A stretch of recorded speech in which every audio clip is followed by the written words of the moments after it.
신명기 21장 우리 한 절씩 교독하도록 하겠습니다.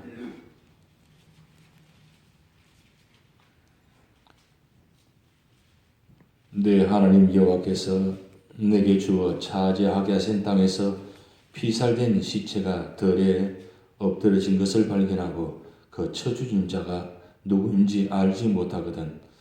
너희 장로들과 제반장들은 나가서 그 피살된 곳에 사방에 있는 성읍의 원근을 잴 것이요, 그 피살된 곳에서 제일 가까운 성읍의 장로들이 그 성읍에서 아직 부리지 아니하고 멍에를 매지 아니한 암송아지를 취하여 그 성읍의 장로들이 물이 항상 흐르고 갈지도 않고 씨를 뿌린 일도 없는 골짜기로 그 송아지를 끌고 가서 그 골짜기에서 그 송아지의 목을 꺾을 것이요, 레위 자손 제사장들도 거리로 갈지니 그들은 내 하나님 여호와께서 택하사 자기를 섬기게 하시며 또 여호와의 이름으로 축복하게 하신 자라. 모든 소송과 모든 투쟁이 그들의 말대로 판결될 것이니라.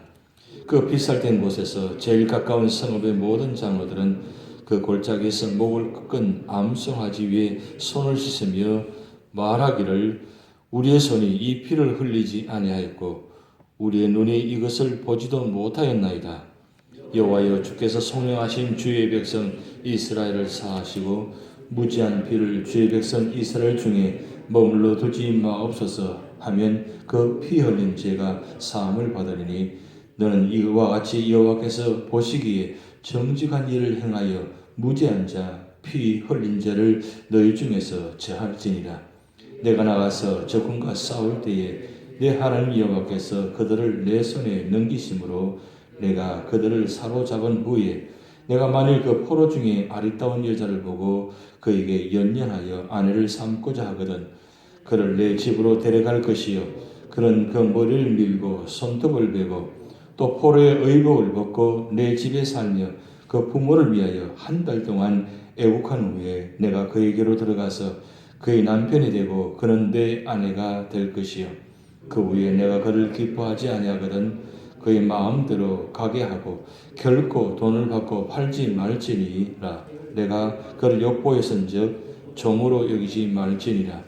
어떤 사람이 두 아내를 두었는데 하나는 사랑을 받고 하나는 미움을 받다가 그 사랑을 받는 자와 미움을 받는 자가 둘 다 아들을 낳았다 하자, 그 미움을 받는 자의 아들이 장자이면 자기의 소유를 그의 아들들에게 기업으로 나누는 날에 그 사랑을 받는 자의 아들을 장자로 삼아 참장자 곧 미움을 받는 자의 아들보다 앞세우지 말고 반드시 그 미움을 받는 자의 아들을 장자로 인정하여 자기의 소유에서 그에게는 두 몫을 줄 것이니 그는 자기의 기력의 시작이라 장자의 권리가 그에게 있음이니라.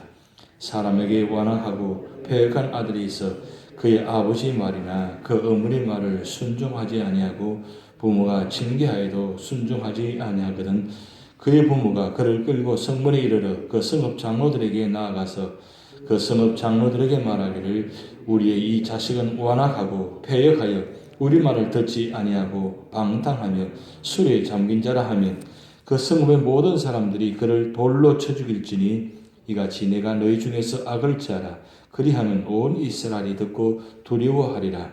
사람이 만일 죽일 죄를 범함으로 내가 그를 죽여 나무 위에 달거든 합독하시겠습니다. 그 시체를 나무에 밤새도록 주지 말고 그날에 장사하여 내 하나님 여호와께서 내게 기업으로 주시는 땅을 더럽히지 말라. 나무에 달린 자는 하나님께 저주를 받았음이니라. 아멘. 오늘 신명기 21장부터는 모세의 두 번째 설교인 마지막 사회법 21장부터 마지막 26장까지 진행된 말씀입니다. 오늘 21장을 읽어보셨지만 참 하나님께서 그 생명의 고귀함, 소중함을 지금 말씀하고 있습니다.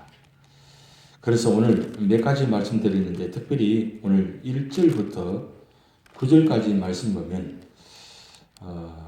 성읍에서 어떤 살인사건이 발생되었는데 그 경우에 이 고의적인 살인자는 반드시 찾아내어서 죽이지만 미결자로 누가 죽인지 발견되지 못하면 그럼 어떻게 할 것인가?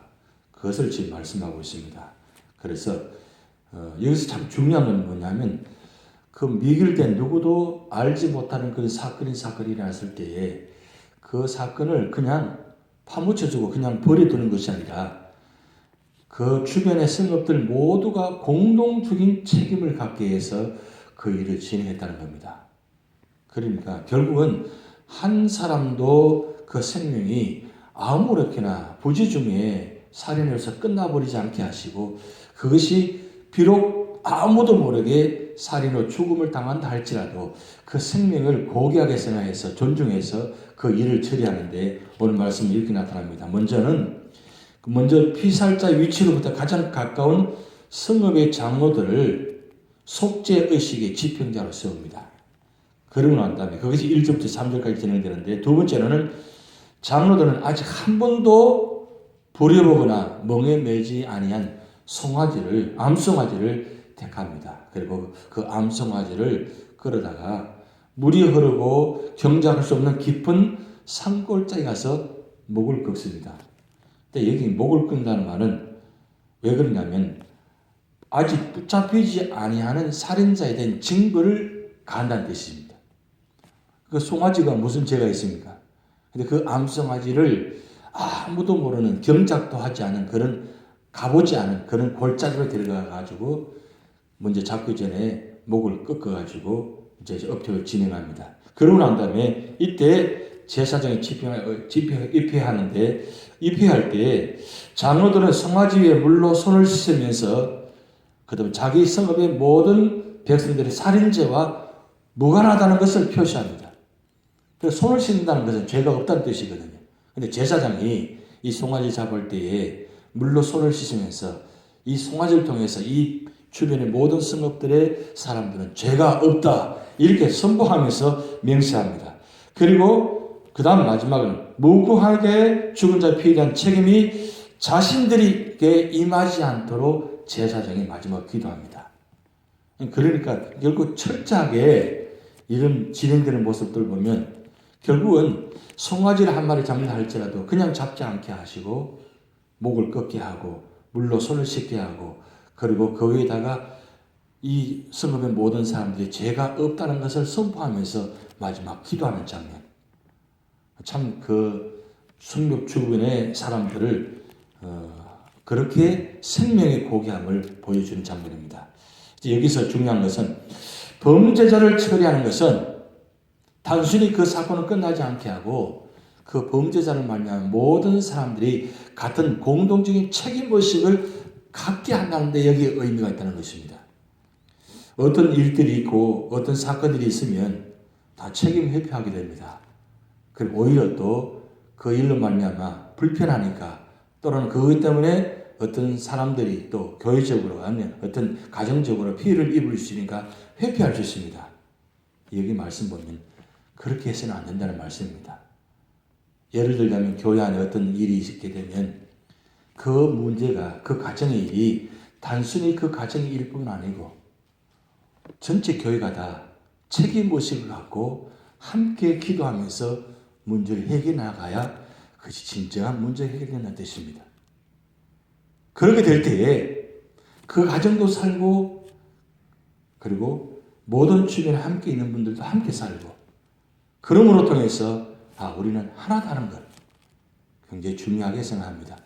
제가 이 말씀 보면서 이 군대에 갔을 때 어떤 생각이 많이 나서 좀 생각을 좀 했었는데 그때 저희 군대 숫자가 733명인데 733명 중에서 2명이 아주 좀 문제가 있는 군 학생들이었습니다. 이 2명이 4개월 동안 훈련 받는데 얼마나 골치가 아픈지 이 2명 때문에 어떤 문제가 생기면 그 밤에 733명 전체가 다 나와가지고 기합을 받는 거예요.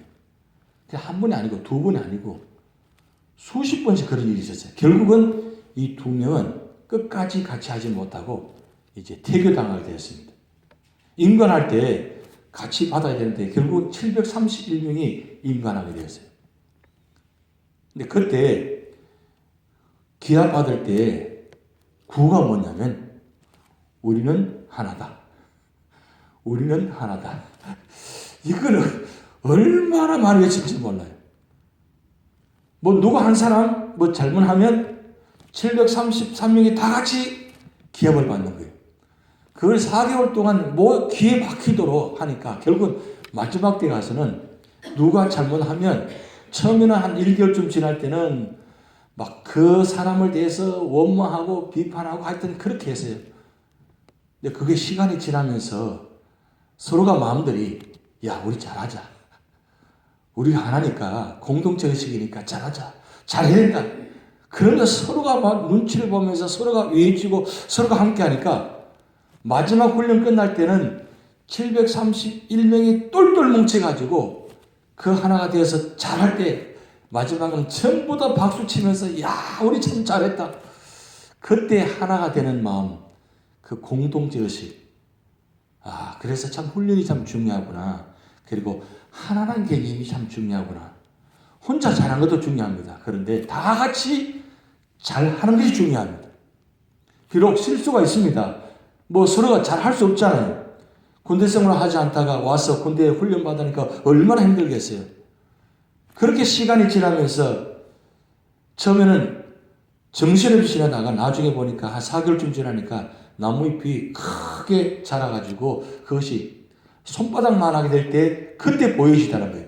그 정도로 정신없이 훈련 받았는데 나중에 다 같이 하나 된 모습으로 그 인관할 때는 정말 기쁜 마음으로 그 인관을 받았다는 사실입니다. 그것이 어젯밤 좀 생각이 났어요. 우리 교회가 이런 오늘 말씀을 통해서 볼 수 있는 것입니다. 왜 이 살인사건이 그 사회 공동체 사회에 그 섬에 무슨 죄가 있습니까? 아무 죄가 없어요. 그렇지만 하나님은 그 살인사건 하나도 미결로 끝나지 않게 하시고 부재 중의 살인사건도 하나님은 모든 그 성읍의 사람들이 함께 공동체 책임을 지게 해서 이런 일들을 통해서 처리함을 통해서 다시는 이러한 일이 없도록 하게 했다는 사실입니다. 그래서 이것을 통해서 모든 사람들이 생명을 존중하게 되고 그리고 우리는 모두가 다 하나라는 개념을 하게 됐다는 사실입니다. 그 말씀을 지금 21장에 말씀하고 있습니다. 그러고 난 다음에 10절부터 14절까지 말씀 나타나는데 전쟁 중에 혹여 전쟁 포로 가운데 그 아리따운 여인을 만날 수 있습니다. 볼 수가 있습니다. 그럴 경우에 그 아리따운 여인을 만약에 혹시 연연해가지고 사모했을 경우는 어떻게 할 것이냐 그 말씀은 여기 나타나 있는데 그 사람이 만약에 합당하게 마음에 들고 그리고 그 사람 아내로 맞이할 경우는 조건이 있습니다. 먼저 그 아내를 집에를 데려와가지고 머리와 손톱을 다 깎게 만듭니다. 그리고 포로 어복을 벗게 한 후에 1개월 동안에 그 부모를 위해서 애고하게 만듭니다. 그러고 난 다음에 결혼식을 해서 아내를 맞이합니다. 왜 그렇게 하느냐? 그것은 이방 여인을 하여금 풍습을 다 벗게 한다는 뜻이 있습니다. 그러고 난 다음에 한 달 동안 그 가운데 머무르게 하면서 이제 비록 이방 여인이지만 이제 이스라엘 유대 사람으로 하나에 들어오게 해서 함께 한 가족으로 맞이할 때 그냥 맞이하는 것이 아니라 한 달 동안 이 훈련 시간을 거기에서 순수한 하나님의 자녀로서 하나님의 가정으로 맞이하겠다는 사실입니다. 포로 여인도 그냥 맞이하게 하는 것이 아니라 이렇게 철저히 하나님 안에서 관계를 맺겠다는 사실. 그리고 한 달 동안 머문 것은 가족과의 이별을 슬픔을 정리하게 했다는 사실입니다. 여기서 한 가지 중요한 것은 가나안 7족속 여인은 제외했다는 겁니다. 왜? 이 가나안 7족속은 우상을 섬기는 사람들이었기 때문에 철저하게 배제시키고 그렇지만 전쟁 중에 가나안 7족속 외의 포로 여인들은 누구든지 그것을 맞이해가지고 한 가족으로 맺게 했다는 사실입니다. 여기서 한 가지 그냥 지나칠 수 없는 것은 하나님은 이 여인을 맞이할 때에 만약에 결혼해가지고 마음에 들지 않으면 다른 사람에게 절대로 종으로 보내지 마라. 깨끗하게 한 여인으로서 세워서 보내라. 이런 말씀이 또 나타납니다. 그러니까 오늘 그 말씀을 계속 보면 1절부터 계속 14절까지 말씀 보면 한 생명이 그냥 지나가지 않고 그것이 비록 포로 여인이든지 아니 살인자로서 그냥 죽은 자로서 끝나게 하지 않고 그 생명의 소중함을 우리는 볼 수 있다는 사실입니다. 결국 이스라엘 백성들이 가나안 땅에 들어가서 그 속에서 살면서 그 생명을 귀중하게 생각하고 그리고 누구든지 하나님 안에서 합력하게 맞이할 때는 믿음의 관계를 회복시켜서 믿음 안에서 살아가는 것이 참 중요하다는 말씀을 지금 말씀하고 있습니다. 결국은 오늘 우리가 이 말씀을 통해서 교훈을 받을 수 있는 바로 그것입니다. 우리가 신앙생활 할 때 교회를 세워서 교회 안에 들어와서 우리가 함께 믿음의 형제로서 신앙생활 할 수 있습니다. 그럴 때 누구든지 예수 그리스도 이름으로 믿고 구원하고 회개받고 그리고 한 교회 안에서 믿음 생활을 할 때에 누구든지 간에 다 믿음으로 받아들여서 함께 신앙생활하는 게 중요한 그 말씀입니다.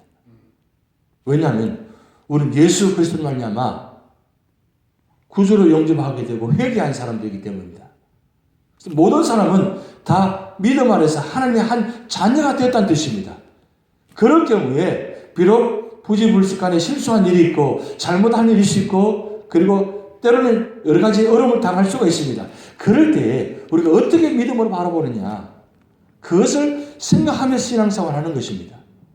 우리는 이제 신앙생활을 하면서 한 교회에서 믿음 생활을 하고 있습니다. 그럴 때 우리는 그냥 지나치지 말라는 겁니다. 조그만 일이라도 함께 마음을 나누고 함께 기도하고 함께 손을 잡아주고 함께 할 때에 하나님은 그 믿음 안에서 그 모습을 통해서 함께 축복하신다는 겁니다. 오늘 여기 말씀 보면 비록 가나안 땅에 들어가서 새로운 곳에 새로운 사람을 만나게 됩니다.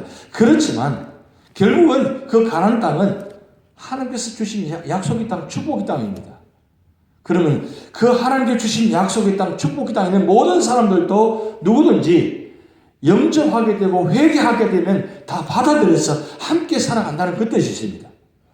결국 이 모습은 교회 안의 모습입니다. 우리 교회 안의 모습 할 때, 신앙생활 할 때 누구든지 함께 손을 잡고 한 믿음 안에서, 한 소망 안에서, 한 사랑 안에서 함께 살아갈 때에 그럴 때 비록 넘어지는 있다 할지라도 우리 손을 내밀어서 그를 이렇게 세워주고 그리고 비록 부족하지만 그 부족한 점을 비판하지 않고 그 부족한 점을 내가 옆에서 채워주고 그래서 함께 믿음 안에서 생활할 때 하나님은 그 모습을 통해서 축복하시는 사실입니다. 바로 이 모습이 바로 교회 모습이고 하나님 믿음의 성도의 모습입니다. 오늘 우리가 살아갈 때에 이 성탄절을 맞이해서 우리 주변에 어려운 가정이 없는지 또 힘든 가정이 없는지 또 연약한 가정이 없는지 지금 아픔 가운데 사는 가정이 없는지를 한번 살펴보시기 바랍니다. 그래서 좀 전화도 해드리고 그리고 또 사랑도 내드리고 함께 손도 잡아드린다면 이 성탄절에 참 따뜻한 그런 아름답게 회복되는 그런 성탄절, 축복된 성탄절이 될 줄 믿습니다. 다 같이 주기도문 하시겠습니다. 하늘에 계신 우리 아버지여, 이름이 거룩히 여김을 받으시오며 나라의 임하옵시며 뜻이 하늘에서 이룬 것 같이 땅에서도 이루어지이다. 오늘날 우리에게 일용할 양식을 주옵시고 우리가 우리에게 죄 지은 자를 사하여 준 것 같이 우리 죄를 사하여 주옵시고 우리를 시험에 들게 하지 마옵시고 다만 악에서 구하옵소서. 대개 나라와 권세와 영광이 아버지께 영원히 이사옵나이다. 아멘.